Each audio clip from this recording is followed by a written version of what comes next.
ডাকসু নির্বাচন নিয়ে বেশ সরব ঢাকা বিশ্ববিদ্যালয় ক্যাম্পাস। অমর একুশে হলে আছেন সহকর্মী সুলতানা স্বর্ণা। বিস্তারিত জানাতে যুক্ত হচ্ছেন তিনি আমাদের সাথে। স্বর্ণা, বাতিল হওয়া মনোনয়নপত্র পুনর্বহালের জন্য আবেদনের শেষ দিন আজ, এ সম্পর্কে কি তথ্য আছে জানতে চাই, আর নির্বাচনী আমেজ কেমন দেখছেন ক্যাম্পাসে?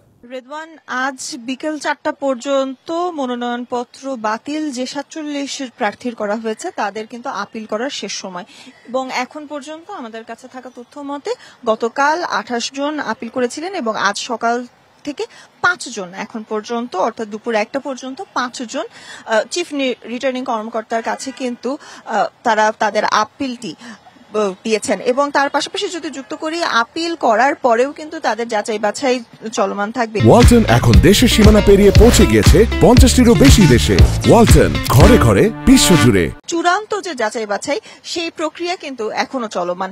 তবে এই প্রক্রিয়া যতক্ষণ চলমান রয়েছে ততক্ষণ কোনো প্রার্থী প্রচারণায় অংশগ্রহণ করতে পারবে না, সেটি কিন্তু তাদের আচরণবিধির একদমই লঙ্ঘন হয়। এবং তার পাশাপাশি যদি যুক্ত করি, কোনো ব্যানার ফেস্টুন টানানোরও কিন্তু এখন পর্যন্ত কোনো সুযোগ নেই প্রার্থীদের ক্ষেত্রে।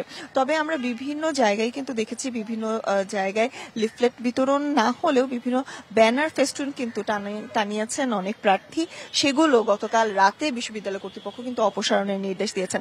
তবে সামাজিক যোগাযোগ মাধ্যমের কথা আপনি বলছিলেন, সামাজিক যোগাযোগ মাধ্যমে কিন্তু আমরা দেখেছি বিভিন্ন শিক্ষার্থী, বিভিন্ন প্রার্থী তাদের প্রচারণার কাজ চালিয়ে যাচ্ছেন।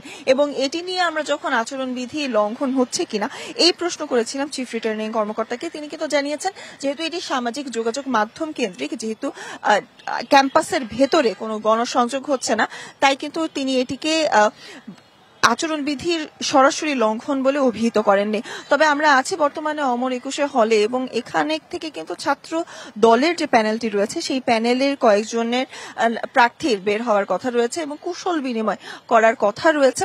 এবং আমরা দিনভর আজ থাকবো ঢাকা ইউনিভার্সিটি ক্যাম্পাসে, বিভিন্ন শিক্ষার্থীদের সাথে কথা বলার চেষ্টা করব এবং তার পাশাপাশি প্রার্থীদেরও কিন্তু তাদের সাথেও কথা বলার চেষ্টা করব। রেদওয়ান, বর্তমানে এই ছিল আমার কাছে সবশেষ। সুলতানা স্বর্ণা, আপনাকে অনেক ধন্যবাদ। পরবর্তীতে আবারও যুক্ত হব প্রয়োজনে আপনার সাথে।